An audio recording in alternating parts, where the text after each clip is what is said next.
आ रहा है। अगर मोहब्बत और सुगंध मिल जाए तो सोचो कितना परिवर्तन हो सकता है। गारंटी लिख के ले लो, नरेंद्र मोदी हिंदुस्तान का प्रधानमंत्री नहीं बनेगा। अमीरों के अरबों के लोन माफ किए, लेकिन किसानों के ऋण के लिए आत्महत्या के लिए मजबूर किया। ब्याज की दरें घटाकर मध्यम वर्ग की बचत को बेकार कर दिया। नैतिक रूप से चंदे तक का पैसा खा गए। केयर फंड के नाम के आगे पीएम के नाम का इस्तेमाल करके बाद में हिसाब देने से मना कर दिया। अपराधियों को शामिल करने, उनके कृत्यों पर पर्दा डालना, ऐसे अनगिनत उदाहरण हैं। शारीरिक रूप से देखें तो भाजपा लोगों के शरीर स्वास्थ्य से भी खिलवाड़ की।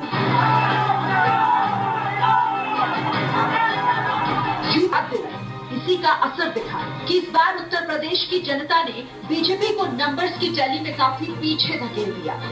पिछली बार बीजेपी और सहयोगी दल ने मिलाकर 80 में से 64 सीटों पर जीत हासिल की थी।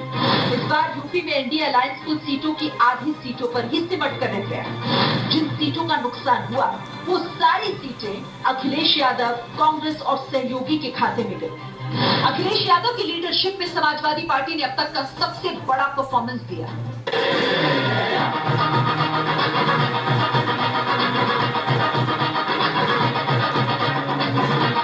एक तरह से कहा जाए तो ये समाजवादी पार्टी का स्वर्णिम युग है, क्योंकि ना तो इससे पहले कभी इतनी सीटें मिली, ना ही इतना वोट परसेंट।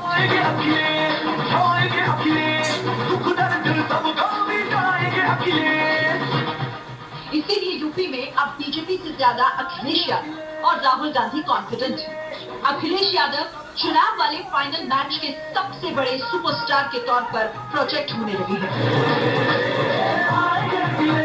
भाजपा कई दोषों के लिए जिम्मेदार है। सामाजिक रूप से भाजपा ने देश में सौहार्द बिगाड़ा, भाईचारा खत्म किया, जाति के खिलाफ जाति, संप्रदाय के खिलाफ संप्रदाय लड़वाया, पेपर लीक कराए, देश के लिए आगे बढ़कर लड़ने वालों की बहन बेटियों के लिए जानबूझकर अपने मंत्रियों से अपशब्द कहलवाए, आर्थिक रूप से इलेक्टोरल बॉन्ड का ऐतिहासिक भ्रष्टाचार किया। अपने फायदे के लिए भाजपा ने जनता पर बेतहाशा महंगाई थोप दी। सवाल है कि ऐसा हुआ कैसे? अखिलेश यादव और कांग्रेस ने ऐसा क्या किया कि इस बार जो बीजेपी 400 पार का दम भर रही थी, वो 300 के आसपास ही अटकती दिखाई दे रही है। जवाब अखिलेश यादव और राहुल गांधी की स्ट्रैटेजी में छिपा हुआ है। पहले अखिलेश की बात। अखिलेश यूपी में अलायंस पार्टनर के तौर पर सरल, सहज, बिग ब्रदर के तौर पर नजर आए। कांग्रेस को सम्मानजनक सीटें दी और मैदान में सिर्फ एक मकसद से उतरे, किसी भी तरह सरकार को हटाना है। इसीलिए अखिलेश ने एमवाई वाले पुराने चले आ रहे कास्ट कॉम्बिनेशन से अलग नया समीकरण पीजीए बनाया, पिछड़ा, दलित और अल्पसंख्यक। इसी आधार पर टिकट बांटे गए। सिर्फ 5 यादव प्रत्याशी रखे, सभी परिवार के थे। कैराना, संभल, गाजीपुर और रामपुर, इन्हीं 4 सीट पर मुस्लिम कैंडिडेट उतारे। नोट करने वाली बात यह है कि अखिलेश यादव ने गैर यादव वाली ओबीसी जातियों पर दाग लगाया। समाजवादी पार्टी ने कुर्मी, शाक्य, सैनी और कुशवाहा समाज से कई उम्मीदवार बनाए। गौर करने वाली बात यह भी है कि इस बार उत्तर प्रदेश में मुसलमानों ने टैक्टिकल वोटिंग की और हिंदू वोट बढ़ता नजर आया।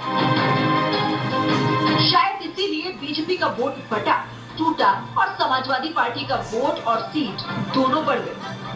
समाजवादी पार्टी और इंडिया गठबंधन लोकतंत्र बचाने के संघर्ष में लगातार रहा है और भारतीय जनता पार्टी लोकतंत्र के विरुद्ध अपना काम करती है, सत्ता का दुरुपयोग करती है, प्रशासन का इस्तेमाल करती है। ये तरीका लोकतंत्र में निर्भीक और लोगों का जो निष्पक्ष होकर के मतदान करने का अधिकार है उसमें हस्तक्षेप है। चुनावी जनसभा में आए हुए लोगों का यूपी में 2 लड़कों की जोड़ी चली और बीजेपी का मंदिर कार्ड काम नहीं आया। उसका सबसे बड़ा एग्जाम्पल फैजाबाद यानी अयोध्या के तौर पर सामने आया। वही अयोध्या जहां प्रधानमंत्री मोदी ने 22 जनवरी को रामलला की प्राण प्रतिष्ठा की। जनता के बीच मैसेज गया कि जो राम को लाए हम उनको लाएंगे। लेकिन हुआ क्या? हुआ ये कि फैजाबाद सीट पर बीजेपी उम्मीदवार लल्लू सिंह दूसरे पायदान पर खिसक गए। समाजवादी पार्टी नंबर 1 पोजीशन पर आ गई।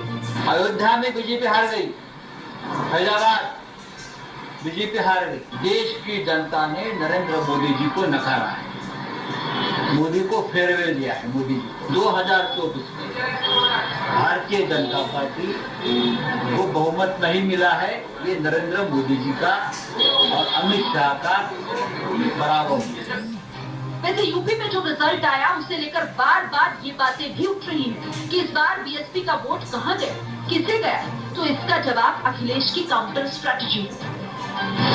अखिलेश यादव ने इस बार नॉन यादव ओबीसी के अलावा दलितों को भी अपनी रणनीति का हिस्सा बनाया।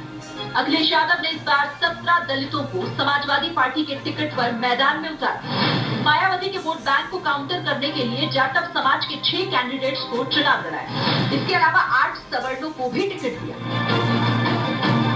पिछली बार आपको याद होगा कि मायावती और अखिलेश की पार्टी साथ मिलकर चुनाव लड़े थे। इसका फायदा मायावती की पार्टी को मिला, लेकिन इस बार मायावती अलग थी।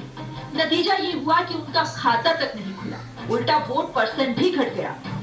जबकि पिछली बार मायावती के जिस वोटर ने समाजवादी पार्टी की बजाय कमल का साथ दिया था वो वापस आए और उसका डेंट शायद बीजेपी को भी लगा, क्योंकि बीजेपी उस उम्मीद में थी कि बीएसपी समाजवादी पार्टी और कांग्रेस का वोट काटेगी तो फायदा उस ट्रायंगुलर फाइट में मिल जाएगा।